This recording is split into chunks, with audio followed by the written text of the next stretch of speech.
Hey everyone, this is Baltej Gill here from M3 Social Minds, and today I'm very excited because this is actually my first video that I'm producing for consultants worldwide to hopefully train them on internet marketing. In the past, I've been doing workshops and webinars, but today I thought maybe I'll try to put a different spin on things and create the short videos which could hopefully help you increase your business. This being my first video, I'll probably need some good video editing software, to make it a little bit fancy, add some music. Hopefully I could stop bopping my head around a little bit. I could see myself on the screen moving around a lot. But let's just get right to the first question that we have today, and it comes from a consultant asking, what is the best way to name your pages? So when you're looking at your website from an SEO perspective, you want to make sure that you somehow are able to incorporate your keyword phrase as part of your domain name. In most cases, your domain name is probably branded, or your keyword phrase is probably already taken as a domain name. So most businesses, they try to at least have a page name with the keyword phrase in it. And there's various ways, and there's all sorts of discussions happening online. Should you put your keyword phrase together as one string? Should you put hyphens in the middle? Should you put underscores? What works better than others? So here I'm going to give you my thoughts in terms of all the work that we've done and the results that we've got as to what works the best.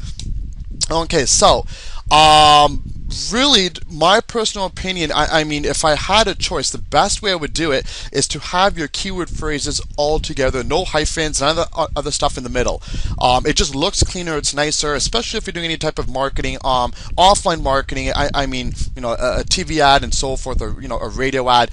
It's easier to say and see, and it just looks cleaner. So this is probably, in my opinion, the best way to have your keyword phrase, not only from a marketing perspective, but also even from an SEO perspective. Oops, I got some Windows errors popping on the screen. Let me just close that. I guess I should have registered my copies of Windows 7, but that's a whole different story. Anyways, so having your whole keyword phrase as one word, that's the best way. And number two, if you can't do that, or if your web editing software does not allow you to do that, putting hyphens in the middle. So that's number one. And if you can't do that, put number two. The hyphens are fine. Google still considers that as being equally as valued, so you don't have to worry about that. The last option is having underscores. Now, Matt Cutts did have a blog post, and this was a couple years back ago, saying that Google at this time doesn't treat underscores the same as it would hyphens. So if you did have a choice, stick with the hyphens. So that's, and it's a general rule of thumb. So I would still stick with that methodology. However, it doesn't mean that if you do have underscores in your URL, you're not going to be able to rank well, or to outrank people that are doing it number one or number two, how I have it on the screen. There's lots of other factors involved. This is only a factor that Google takes a look at. And just to show you a quick example, let me just quickly open up a browser here. And let's try a search for internet marketing classes, for example, or maybe courses. Let's see what comes up. So internet marketing courses. So if I scroll down, I'm just getting all domain names here. So maybe this is a bad example. Oh, well, here's a good example. I mean, look at Wikipedia. Wikipedia is usually on page 1 of Google all the time, and in their URLs, in their page names, they're using underscores. So again, doesn't mean if you're using underscores, it's not going to work. So there's a good example. Let me try another one. Internet marketing classes. So we've got domain name.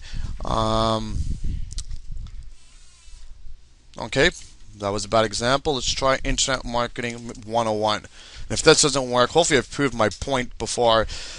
So these people, again, they have it in their domain name. Here's a good example of a URL, and basically they're using hyphens in the middle, and the one right underneath it is actually using underscores. Here's another one using hyphens, and there's of course another one using underscores. So again, not to say one is better than the other, but going back to my list, let me open up my PowerPoint here. If you did have your choice, so to answer your question, number one, number two, number three, have it all together. If you can't do that, put the hyphens. If you can't do that, put the underscores, and hopefully that helps you out. Anyways, thanks a lot for watching this quick little video. If you have any questions, leave your comments and stuff below. And like I said, I'm probably going to need some editing software, so I can throw in some music, some sort of effects. So if anybody has any good suggestions, right now I'm using Camtasia. I'm just getting familiar with it. I'm not sure if that has the capability of doing it, but let me know your thoughts. Thanks again, and this is Baltej Gill here from M3 Social Minds.